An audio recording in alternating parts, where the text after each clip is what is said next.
spread peacefully, recognize separation of religion and state, is to say that we can enforce the inheritance law on somebody else. And I'll close with this.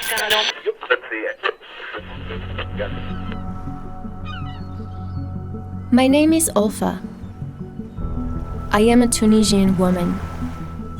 I advocate for inclusion and gender equality in my country and in the MENA region because strong economies need women. Women are key for peace and prosperity in the Arab world. I am proud that my country is a pioneer in women's rights for the Arab region.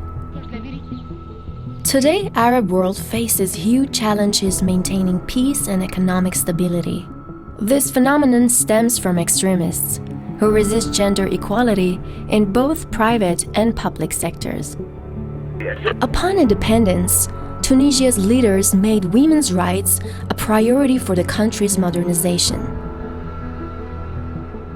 When the Arab Spring emerged, I decided to contribute to Tunisia's new democratic future and economy. I knew that women's equal participation in business and civil life contributes to their families' economic empowerment.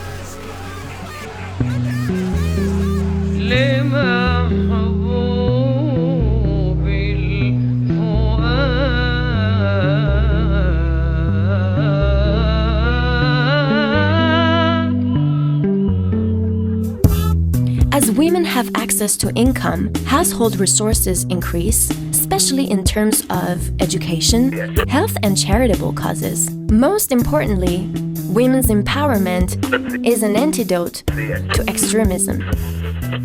Despite Tunisia's efforts, women are still underrepresented in the labor force.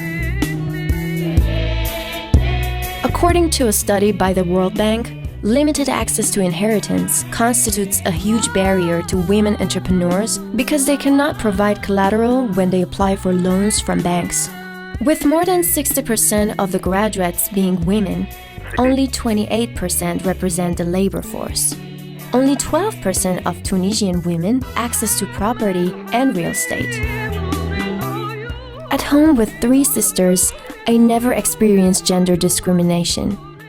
It was only when we were older that we learned that boys play games outdoors and girls play with dolls inside.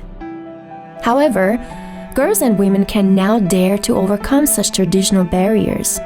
Recently, Tunisia's leaders approved a new inheritance law, which is critical to the country's peace and economic growth. The new law has encountered fierce resistance, especially from Islamist and conservative communities.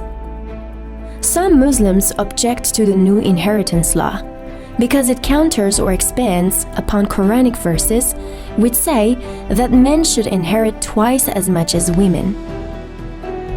However, the reforms which grant women full inheritance, with human rights and religious liberty at its core, will enable Tunisian women an equal share of family assets to contribute to our nation's growth in new and innovative ways.